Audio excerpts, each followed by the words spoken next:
giftigo. Boneko yaru kuba boneko.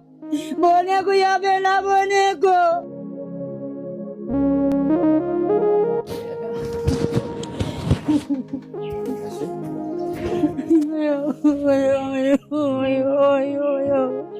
Boneko bilako.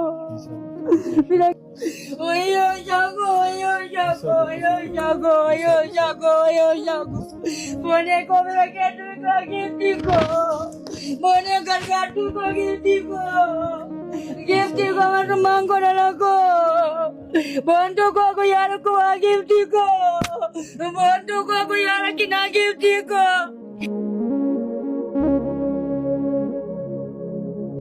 Boneko kadilako boneko malama telako galaka natabe boneko gili kadira tabe boneko ketu mat vegale boneko nalako takitigo namaru nalako kuyara koralako nalako tamil vilaralako nalako nawama nalako nakade utani madana kina koralako nalako joba kedi nalako bilang kamu nalako ananya tu giftigo boneko una budeka nalako una malalako boneko kulante wayana vitalako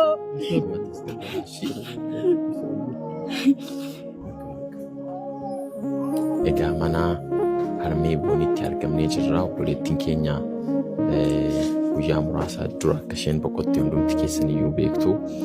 Egaa harmee ishee gargaaraa kan ture booniidha.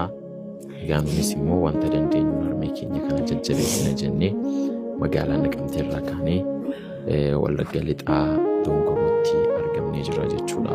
Kan keessan eenyudha? Tulinee Naggasaan jedhama. Tole isin harmee booniiti. Harmee booniiti. Erga abbaan isaanii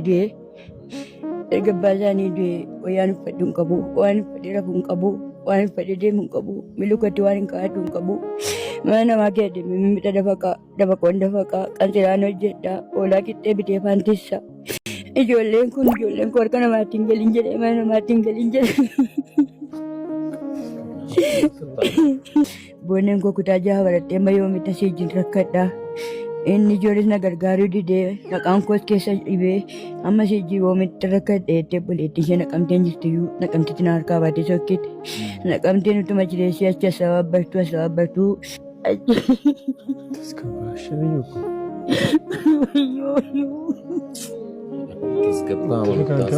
Mana keessa ullee hin qabu. Yeroo bokkaan roobu immoo biddeen tolchan umburaa ammoo baachinitti gadi bubu. Ana bukkee dhaabatanii xilaata qabdee ijoolleen koo kanaan hin guddise babbaan isaanii jireenya akka kanaa miti. Horiin akkamaa birriin akkamaa irraa qabne birriin hin jiru yeroo sana midhaantu jira walaan immoo yoon qansiraa hojjedhe malee waan jiru qansiraa yeroo sana ammoo birrii tokko mimmixa namaa dabaqu saantoo shabba'i mimmixa namaa dabaqu. Uffata rakkadhu.